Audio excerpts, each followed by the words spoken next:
আমাদের দেশ যখন স্বাধীন হয় তার থেকে প্রায় ২ বছর পরে চীন স্বাধীনতা লাভ করেছিল। কিন্তু চীনের যে অর্থনৈতিক অবস্থা সেটা আমরা এখন সকলেই জানি। জিডিপিতে গোটা পৃথিবীর মধ্যে ইকোনমিক্যাল দিক থেকে দ্বিতীয় স্থান অধিকারী। চীনের এই উন্নতি কিভাবে হলো? স্বাধীনতার আগে কিন্তু চীনের এমন আর্থিক উন্নতি ছিল না। আপনাদেরকে একটা খুব সুন্দর তথ্য জানিয়ে রাখি, যারা রাজনৈতিক নেতা হয়, নেতা, মন্ত্রী বা পার্লামেন্টে যারা মন্ত্রী হয়, এমএলএ বা এমপিস হয়, তাদের ইলেকশনে কন্টেস্ট করার জন্য সাংবিধানিক ক্রাইটেরিয়া রয়েছে, যেগুলো না থাকলে একজন ক্যান্ডিডেট কিন্তু ইলেকশনে কন্টেস্ট করতে পারে না। যেমন আমাদের দেশের নাগরিক হতে হবে, নির্দিষ্ট একটা বয়সসীমা রয়েছে এবং তার যেন কোনো ক্রিমিনাল ব্যাকগ্রাউন্ড না থাকে, ইত্যাদি ইত্যাদি।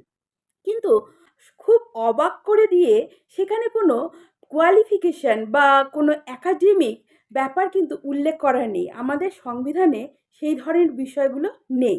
কিন্তু চীনে যারা পলিটিক্যাল লিডার হয় তাদেরকে শুনলে অবাক হবেন, সিভিল সার্ভিস কমিশনের পরীক্ষা ক্র্যাক করে তবেই তারা চান্স পায়।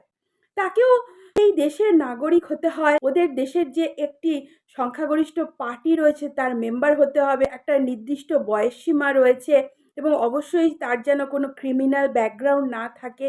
তার সাথে সাথে তাকে সিভিল সার্ভিস ক্র্যাক করতে হয়। আমাদের দেশের বড় বড় এক্সিকিউটিভ যারা রয়েছে তাদেরকে যেরকম সিভিল সার্ভিস পরীক্ষায় বসে উত্তীর্ণ হয়ে তবেই চান্স পেতে পারে, সেই রকম তাদের দেশের নেতা মন্ত্রীরাও কিন্তু সেই ধরনের পরীক্ষার মাধ্যমে উত্তীর্ণ হয়ে তবেই কিন্তু অ্যাডমিনিস্ট্রেটিভ কাজকর্ম করতে পারে। শিক্ষার একটা ভ্যালু তো রয়েছে। আমাদের দেশ আজকে কোথায় পিছিয়ে রয়েছে আর চীনের উন্নতি কোথায়? চীনের উন্নতির প্রথম কারণ হচ্ছে ওরা গোটা পৃথিবী থেকে ইম্পোর্ট করার থেকে এক্সপোর্ট বেশি করে। ওদের দেশে পিন থেকে একটা কার পর্যন্ত ওরা নিজেরাই ম্যানুফ্যাকচার করে। ওদের দেশের আমদানি বেশি করে না, তার থেকে অনেক অনেক অনেক গুণ বেশি রপ্তানি করে।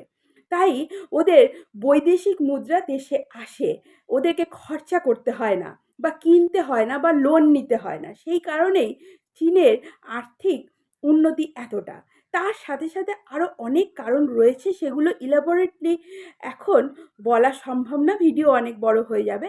তবে আমার যেটা মূল বক্তব্য ছিল এই ভিডিওর মাধ্যমে, যে নেতা মন্ত্রীদের একটা নির্দিষ্ট কোয়ালিফিকেশন কিন্তু থাকা দরকার। গণতান্ত্রিক দেশে সে কত কত লক্ষ লক্ষ মানুষের প্রতিনিধি করে তাকে আমরা পার্লামেন্টে পাঠাচ্ছি। প্রকৃতই যারা পড়াশোনা করা মানুষ, প্রকৃতই যারা সিভিল সার্ভেন্ট, তাদের মধ্যেও যে ক্রিমিনাল নেই বা করাপ্টেড মানসিকতা নেই তা বলছি না, কিন্তু পরিমাণে কম।